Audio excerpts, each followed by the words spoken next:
মন্ত্রী বখরক মন্ত্রী অগ্রাতে কেজা মন্ত্রী অগ্রানো খুবই এমএলএ সংনি মাংপিলিও ককথাই রক আলতা বাই সইयै গুরিউই তঙ্গ তাই গুরিউই তংমা নকজাখা খরকসা বরিন বিশালগড়নি করং করং থাইও থাঙ্গै भारतीय जनता पार्टी नि बदल मांगप्ली रग आलता शिलै कक हामिया सैमानि बागै लामाव थांतै फाइतै नुकनाय रक नुखेन वाना लाइजाक एबा बाक्सा बरक रक तुफला लाइजाक यां आगुलिनि पूर्व नायमाथां खरनि कुं तलातै हास्तेनि मन्त्री अग्रा प्रोफेसर डॉक्टर मानिक साहानि मांगप्लियो तै कुबुनि भारतीय जनता पार्टी बदलनि अजमा रकनि मांगप्लियो बकक हामिया सैजाक मानतै तुफला जाक आमसाय गोनांगै पुलिस अ पाति मुंगनतै सायमाना बागै बिशालगढ़ पीएसओ सिंहर काहिंखेन नायतगै नायै रमजाखा बखरक साया अंजाक बरि खरकसा बोलो अ बरै निनुखुंनि बरक रंनबो कक्तमा रहरजागौ अ पाति मुंगनतै राजनीति बखागो तुफला मुं कासाया अंथुं आबुनि बागै कक्तमनि बखागतै अ कक्तमानो साकलायजागो पुलिसनि बखागतै ধন্যবাদ আপনাদের আমাদের থানাতে আসার জন্য। অ্যাকচুয়ালি আপনারা কিছু শুনতে পেয়েছেন যে গতকালকেও আমাদের বিশালগড় মন্ডল অফিসের সামনে মন্ডল অফিসের গেটের সামনে ফ্ল্যাক্স ছিল। এখানে মাননীয় প্রধানমন্ত্রী মাননীয় জেপি নাড্ডাজি এবং আমাদের মাননীয় এমএলএ সাহেবের ফ্ল্যাক্স ছিল। তো এই ফ্ল্যাক্সের মধ্যে হঠাৎ করে রাত্রেবেলা দেখা গেছে কিছু লিপস্টিক জাতীয় বা আলতা দিয়ে কিছু লেখা আছে, বাংলাতেই লেখা আছে, যেগুলা সন্দেহজনক হয়েছিল। তখন আমরা এই খবরটা সাথে সাথে পাওয়ার পর আমরা অফিসাররা গিয়েছি এবং আশেপাশে যতগুলা সিসিটিভি আছে সবগুলো আমরা খুঁজে বের করার চেষ্টা করছি। এর মধ্যে কিছু একটা সাসপেক্ট লিঙ্ক ছিল যেটা আমরা খুঁজে বের করার চেষ্টা করছি। তো কে লিখেছে এগুলা সেটাই আমরা বার করার জন্য আজকেও আমরা সারাদিন খুঁজে বেড়াচ্ছি।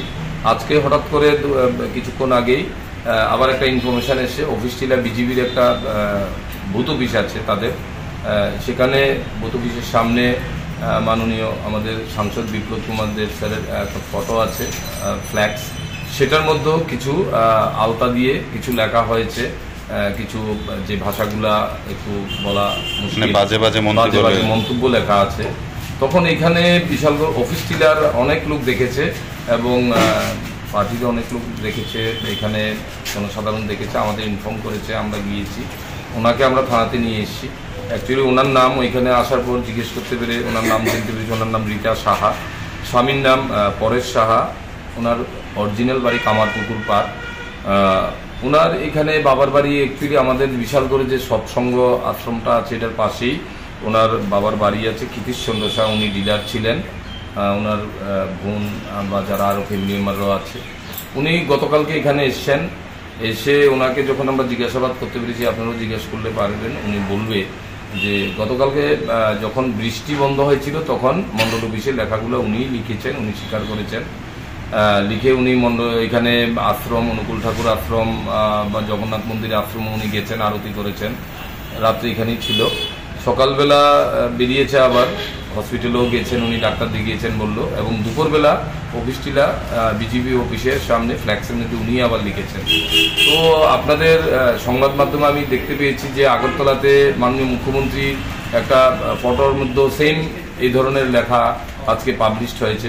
তো আমি ওনাকে এটাও জিজ্ঞেস করেছি, উনি কালকে দিনের বেলা ওটা আসার সময় লিখে এসছে বটতলাতে, উনি এটাও স্বীকার করেছেন, উনি লিখে এসছেন। এবং ওনার হাতে যে ব্যাগ আছে সেটার মধ্যে আপনারা দেখতে পাবেন এখানে লিপস্টিক আছে, আলতা আছে, যেগুলো দিয়ে উনি লিখেছেন।